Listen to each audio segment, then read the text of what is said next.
Oi, amigos! Sejam muito bem-vindos a mais um vídeo aqui no meu canal. E hoje eu vim falar um pouquinho com vocês sobre o Enem 2025. Então, vai ser um vídeo bem realmente de conversa, falando um pouquinho sobre a prova, para acalmar um pouquinho o coração de vocês também. Eu, pelo menos, sempre gostava muito de consumir conteúdo sobre a prova, pós-prova, de ouvir pessoas falando sobre a prova. Isso me tranquilizava. Entendo que tem gente que não gosta também, tá tudo bem. Esse vídeo aqui é para quem gosta realmente de ouvir um pouquinho sobre a prova, as opiniões pós-prova, né? Eu fiz o Enem 2025. Esse ano eu trabalhei ele inteiro com mentorias, né? Eu e a Lu, a gente tem a mentoria Labor, vou deixar aqui o arroba. Hoje a gente trabalha com isso, né? A nossa principal prova, o nosso foco é o Enem. E eu acho que nada, gente, nada como ir lá realmente fazer a prova, sabe? Não adianta falar que você conhece o conteúdo. Se você não vai lá e faz a prova, é muito diferente. Eu tive essa experiência, né? Eu não fiz o Enem 2024 lá mesmo, né? No lugar do Enem. Mas, pra mentoria, eu fiz o primeiro dia inteiro do Enem 2024.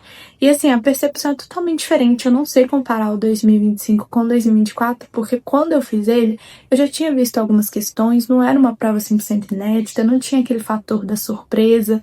Então, assim, é muito diferente você ir lá fazer a prova e você depois fazer em casa. Então, esse foi o motivo pelo qual eu fiz a prova. E eu vou principalmente comparar o Enem 2025 com o Enem 2023, que foi o Enem que eu passei e foi o último Enem que eu fiz lá no local da prova. Então, percepções. Eu peguei o caderno branco e eu achei, primeiro, falando sobre inglês, que foi a língua estrangeira que eu fiz. Achei um pouco mais difícil do que costuma ser, assim. Fiquei meio em dúvida em algumas, não sou fluente, longe disso, mas normalmente o inglês não é muito uma dificuldade. Eu não cheguei a errar nenhuma, mas teve umas duas ali que eu fiquei com uma certa dificuldade, então eu senti que o inglês estava um pouquinho mais puxado esse ano.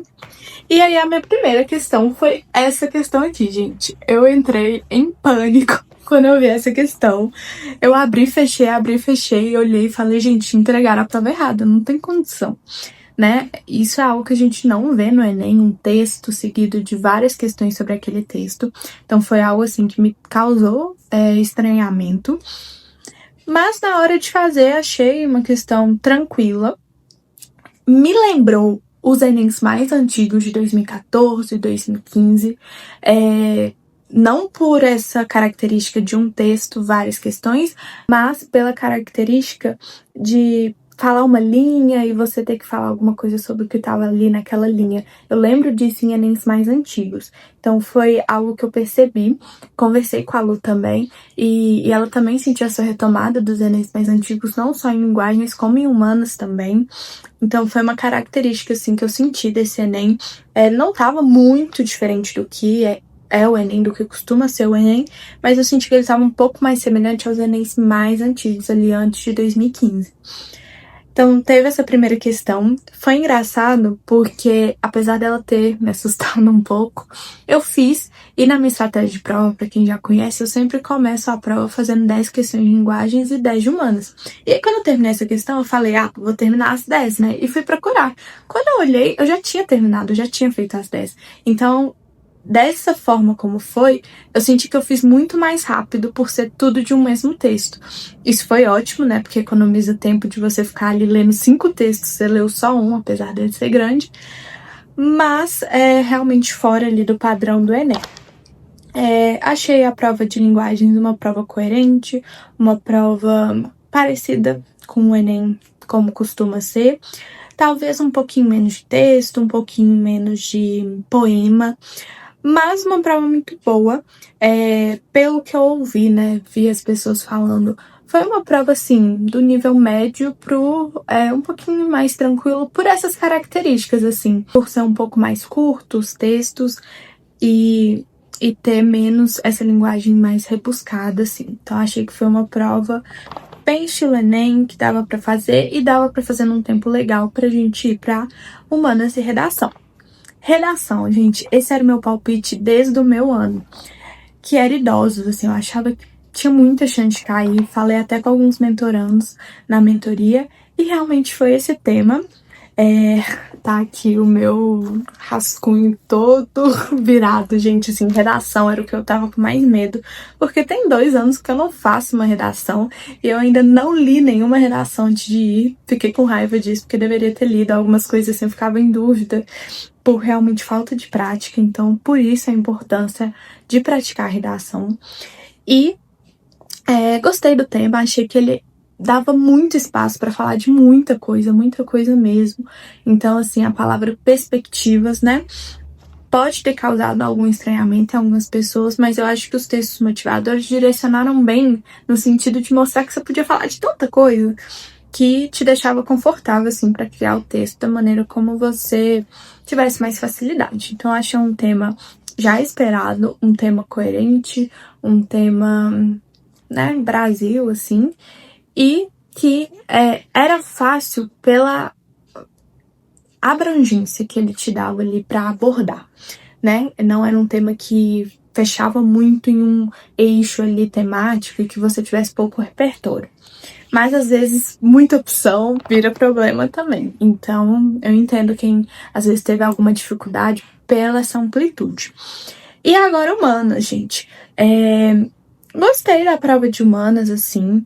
Achei um pouco mais conteudista. Até as coisas que às vezes costumava cobrar, por exemplo, geografia física, não vieram tão fáceis, assim. Essa, por exemplo, da massa de ar. Eu fiz muito mais pela exclusão do que assim, nossa, eu super sei que tem uma massa de ar entre a África e o Brasil, sabe? É realmente um conteúdo que ou você sabe ou você não sabe. Outra, de Getúlio Vargas, eu sabia que eu não sabia aquela, tinha muito tempo que eu não estudava esse conteúdo, então era uma questão que ou você sabia ou você não sabia. Então, assim, achei uma prova um pouquinho mais difícil pelo conteúdo cobrado, assim, em algumas questões. E que eu acho que às vezes alguém, mesmo muito preparado, que estava ali estudando, que estava fazendo os simulados, que estava acertando às vezes ali acima da casa dos 40, mas que estava mais acostumado com uma prova interpretativa, teve alguma dificuldade, perdeu algumas questões ali que não costumava perder, né?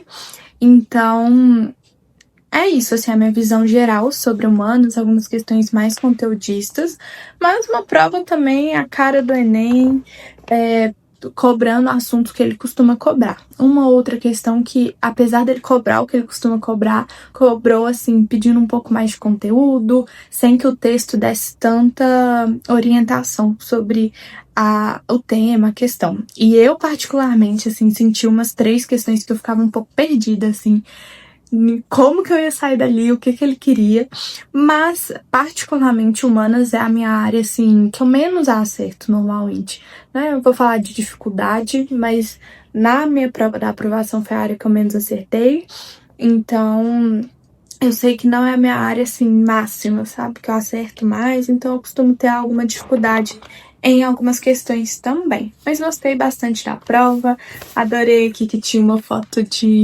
da Bahia, de Salvador. Eu fui recentemente aqui nessa praia, então foi bem legal. Outra, eu não tenho certeza, eu acho que está aqui, mas eu não vou confirmar porque eu não pesquisei. Mas se não tá aqui, tem uma muito parecida da Adriana Varejão aqui. Eu acho que tá na prova, talvez esteja na prova de linguagens, né? Aquele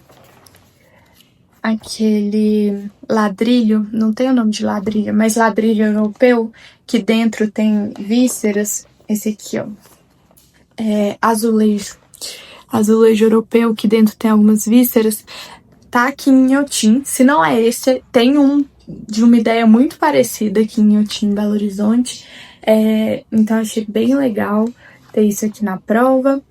E é isso, de maneira geral, uma prova dentro dos padrões do Enem, um texto de redação que te permitia falar sobre bastante coisa.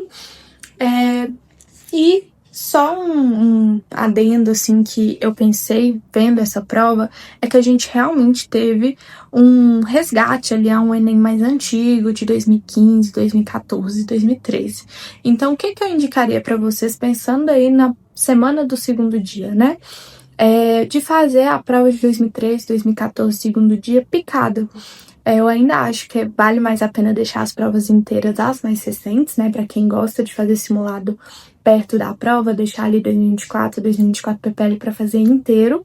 Mas eu faria também o Enem 2013, o Enem 2014 como prova picada. Na dúvida ali, caso eles queiram retomar um pouquinho o estilo mais antigo da prova do Enem, tá? E pra quem gosta de saber, eu vou comentar aqui um pouquinho sobre os meus acertos. Pra quem não gosta, fique à vontade, o vídeo já termina por aqui. Foi um prazer ter vocês. Deixamos o gabarito extraoficial, né, que a gente fez de acordo com o que a gente fez na prova e depois corrigindo com outros gabaritos extraoficiais, o que a gente foi debatendo, eu e a Lu. Também tá lá no arroba, né, no Instagram do Laboradáurea, então fiquem à vontade para ir lá. Tem no meu Instagram também, arroba Medeiros, então vocês conseguem conferir o gabarito que a gente fez por lá também. Mas é isso, bora então falar sobre acertos, né? Em linguagens, eu tô variando entre 43 e 42 acertos. Eu fiquei muito feliz, assim, não esperava mesmo. Quando eu... Assim, não que eu saí da prova achando que eu não tinha acertado uma quantidade legal, mas eu fui muito bem, assim, tudo indica.